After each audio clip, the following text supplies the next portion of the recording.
Mark Rogers TV, the voice of college football. Time to talk Texas. We've got Andrew Miller on the line from Hook'em Headlines. It's on the Fan-Sided Network for Texas Longhorns coverage. Andrew, how you doing today? I'm doing good. How are you? I'm doing fine. Appreciate you coming on.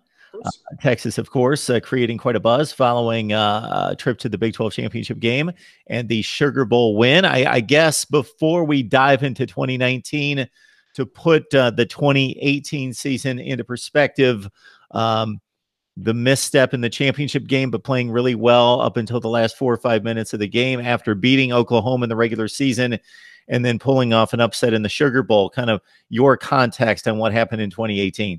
2018 was an interesting season for them. Obviously, a lot of close calls. OU could have gone either way. West Virginia didn't go in their favor. Those were a couple of big games, kind of left their season hanging in the balance. But I think the Sugar Bowl was the perfect note for them to end on. Obviously, the Longhorns hype train's always pretty heavy throughout each and every offseason. I think this is the first one in a while, though, where there's some billing to the hype that they have, both for winning the Big 12 and possibly contending for the college football playoff this year. The quarterback situation's finally ironed out as long as Ellinger can stay healthy. I think it was a big year. They have a lot to improve upon, lose a lot on the defensive side of the ball especially, but some to replace on offense too. But 2018 was a good step for Herman and the Longhorns both. Mark Rogers TV, the voice of college football, talking Texas. We've got Andrew Miller on the line from Hook'em Headlines. Please join him and the rest of the staff right there on the Fan-Sided Network for Texas football coverage with the spring game coming up this Saturday, April 13th. We mentioned the success of 2018. Obviously, that was bolstered by Tom Herman's arrival. Recruiting had always been good, even under Charlie Strong, but just now top 5 type status with some great recruiting classes. That looks to continue. Zachary Evans, very much on the radar, a guy that you're tracking. Talk specifically about who's out there and who's recently named at Texas as one of the finalists. So I think 2 guys to really watch, and mention this in something I was writing about yesterday. Kobe Pryor, three-star kid coming out of Georgia. They got a running back from Georgia for the 2018 class, Darian Brown. He's been going through some medical issues of his own, but I think that it's a name to watch. Kobe Pryor certainly would add a different dynamic, more of a big back. Definitely runs between the tackles well. Another one that I like, Washington State native, Sam Adams II. He also named Texas as one of his few Big 12 schools among his finalists. He's a 4-star kid, top 15 running back in the nation. He's for 247. Obviously, watching Zachary Evans, Kendall Milton, the 2 top running backs in the nation, both taking a few visits to Texas, show some interest. But Evans is, I think he's the big get here, one to follow during the offseason. We're talking up Texas on Mark Rogers TV, the voice of college football. Please help us build the channel as we deliver the best in discussion, debate, and analysis. Like the videos, comment, share the videos, and, of course, subscribe. Right here, we got Andrew Miller on the line talking Texas. Hook'em Headlines is his site. And injuries are part of spring football, part of football, period. And even though you try to protect the kids during this time and make it a little bit light, most of the time they do have 3 scrimmages, full contact or close to it, including the spring game. So guys get nicked up. But Texas seems to be suffering a little bit more serious injuries than most programs. Yeah, DeGabriel Floyd's the big one there. Spinal stenosis diagnosis that came down just a few days ago. He'll miss the entirety of the 2019 season. He was a guy that the Longhorns would hope come in right away, compete for some playing time, challenge Ayodele Adewe for one of the starting linebacker spots.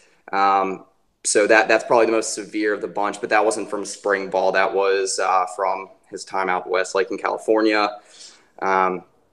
BJ Foster was a big one, but they should get him back for the spring game. He was going through concussion protocol from some full pads practice injury that he had.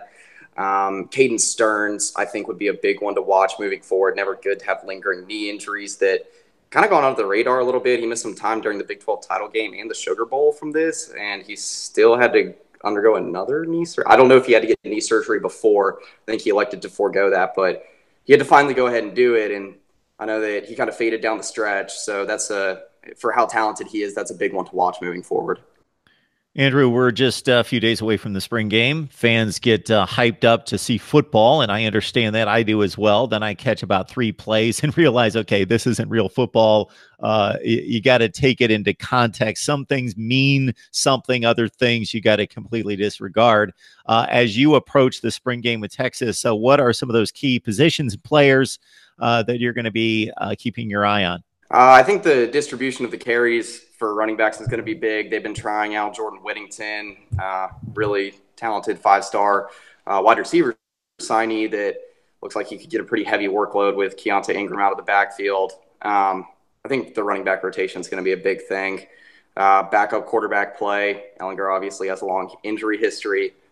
Casey Thompson and Rashawn Johnson, the two backups, have no game experience to date. So seeing how they do with that. On the defensive side of the ball, I think it's going to be big to see how the cornerbacks match up with such a deep and talented wide receiver class. They lost both of their starting cornerbacks from last year. And then also seeing Brew McCoy and Jordan Whittington in action. I think a lot of people are interested to see what they bring to the table this year. Andrew, I know you touched on a lot of guys there. Anyone else or 2 or 3 players in particular that may be not necessarily on the radar because they were redshirted or weren't a high recruit, somebody like that you've read up on, seen some maybe video of maybe in high school or maybe on the cusp of breaking out, some possible breakout players? Yeah, and this one, he's been around for a while. I believe he'll be going into his 5th year now with the Longhorns. But Kirk Johnson, who has gotten very limited work, had some injury issues.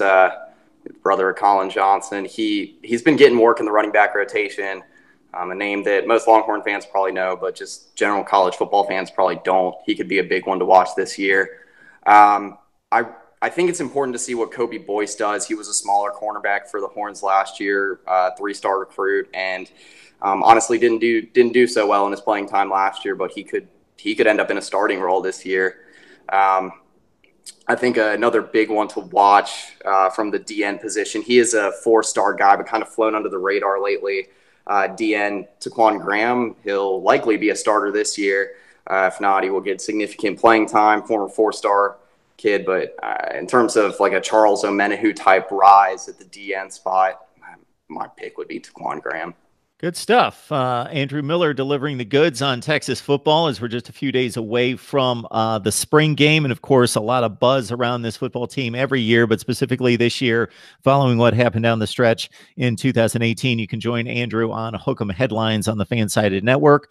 Of course, Mark Rogers TV, the voice of college football. Please keep it locked in right here. Andrew, we appreciate you stopping by. Thank you. I appreciate it.